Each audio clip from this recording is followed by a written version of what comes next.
Good evening and welcome to CYC News for the 3rd of April 2016 and the 25th of Baramhat 1732 AM.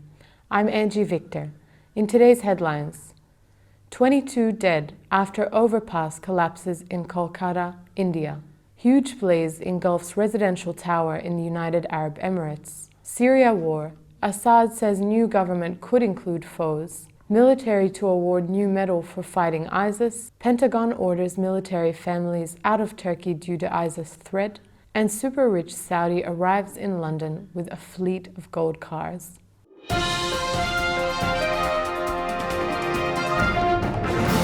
To Christian news. On Sunday, March 27, 2016, His Grace Bishop Barnaba, Bishop of Rome and Torino, greeted Pope Francis I, Pope of the Vatican, on the occasion of Easter, which Catholic churches celebrated. His Grace Bishop Barnaba went to Basilica St. Peter, Vatican. He was accompanied by the monk Hegumen Johanna al-Soriani. Both greeted Pope Francis I, Pope of the Vatican, on the occasion of Easter according to the Latin Rite. Also on March 27, His Grace Bishop Julius, General Bishop of the Churches of the Ancient Egypt, arrived to the UAE capital on a visit to the Coptic Church. He was assigned by His Holiness Pope Tawadros II. His Grace Bishop Julius visited a number of churches there and checked the service conditions as well.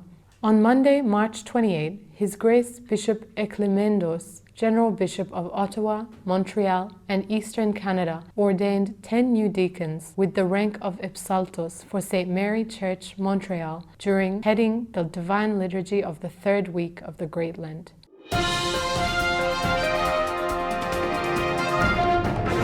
To other news, an overpass collapsed on Thursday in the Indian city of Kolkata, crushing vehicles below it, killing at least 22 people and leaving dozens more missing. Major General Anurag Gupta from India's National Disaster Management Authority told CNN that authorities didn't then know how many people were driving across the bridge when it fell or how many more remained trapped.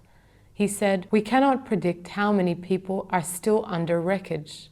We can't tell, since it's a bridge and not a building." Gupta said that in addition to those killed, at least 75 others suffered injuries in the midday collapse in a busy commercial area north of Kolkata's center. Sergeant Saurav Banerjee of Kolkata Police said that at one point more than 100 were accounted for. However, this only means their whereabouts was unknown, not that they're all necessarily trapped. Prime Minister Narendra Modi tweeted that he was shocked and saddened by the collapse of the under-construction flyover. To the United Arab Emirates, a huge fire has engulfed part of a residential complex, according to police. The blaze has been stopped and no major casualties have been reported. At least 2 buildings were affected. The buildings, along with neighboring towers in the Emirate of Ajman, were evacuated without incident, and the blaze has now been extinguished. During a phone interview with the local media, the head of Ajman Police, Brigadier Sheikh Sultan bin Abdullah Al-Noemi, said that 1 injury was confirmed, a pregnant woman who had difficulty breathing. The incident, which affected a complex in the Ajman Emirate to the north of Dubai, is the 3rd such fire to afflict the Emirates in just over a year. Syria's leader offered fighting words for his international foes, while at the same time opening the door perhaps to internal ones, telling Russian state media that peace talks should lead to new, inclusive government. That's the goal of Geneva, President Bashar al-Assad said of the off-and-on peace talks in the Swiss city. An intra-Syrian dialogue during which we will agree on the format of this government. In his comments published on Wednesday by Sputnik News Agency, the longtime Syrian president added that whatever is created won't necessarily just include his own steadfast supporters. He said, "It is logical that independent forces should be represented there, as well as opposition forces and forces loyal to the government." He noted that the relevant parties have not yet agreed on any new government, including how it would form and who would be part of it. Assad offered no hint he would step down, which his opponents have insisted upon, but which he steadfastly refused to do. Nor did he offer kind words for nations that have supported opposition forces. Assad accused several of them Turkey, Saudi Arabia, France, and the United Kingdom of having directly supported terrorism.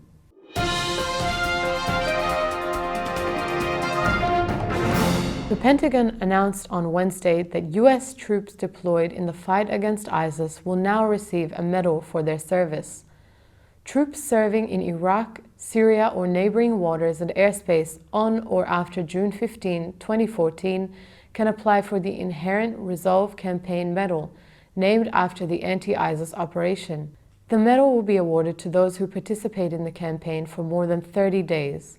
According to the Pentagon, so far, 11,000 service members qualify for this medal. Syrian forces recaptured Palmyra from ISIS on Sunday. State media reported that this happened just months after the city fell to the Islamic extremist group.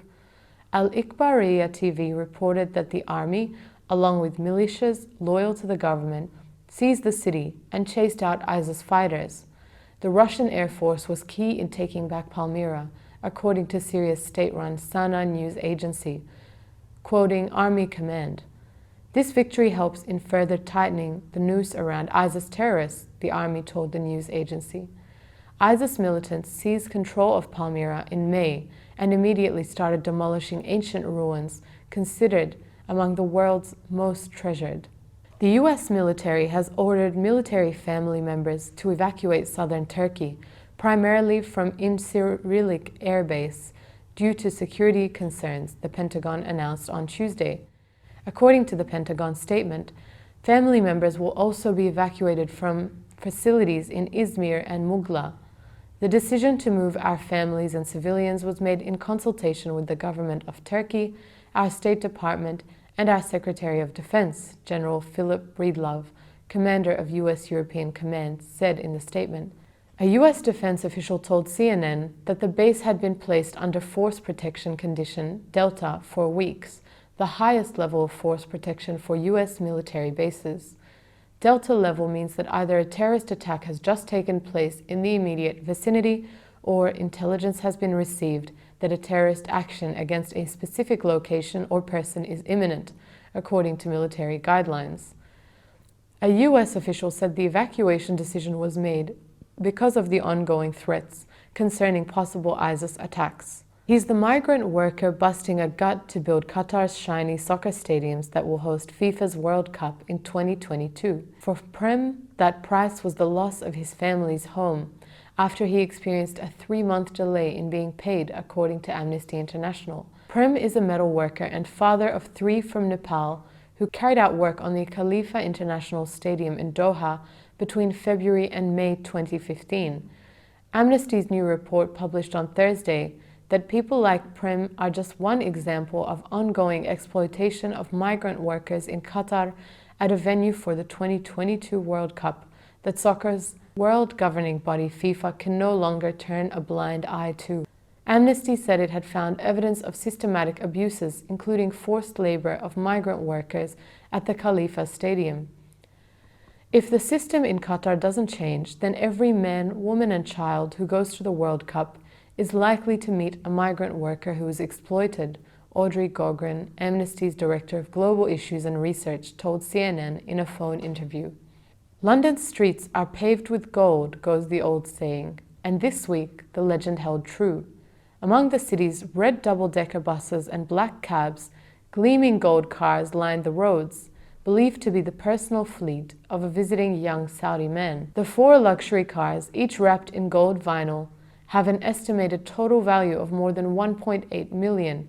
Among them was a hefty 6-wheel Mercedes valued at £370,000, $534. And to our final story. In case you missed it, the largest planet in our solar system was struck by a foreign object. Videos emerged this week of an object apparently hitting Jupiter. The footage shows a quick flash on the right side of the planet as an object seemingly makes impact. Amateur astronomer Gerrit Kernbauer from Modeling, Austria, said he documented the incident on March 17 while observing the planet with a telescope. He posted the video on YouTube, drawing over 1 million views. And that's all for CYC News. A reminder you can watch this news bulletin again throughout the week on YouTube. I'm Angie Victor. From the CYC studios in Sydney, Australia, good night and God bless.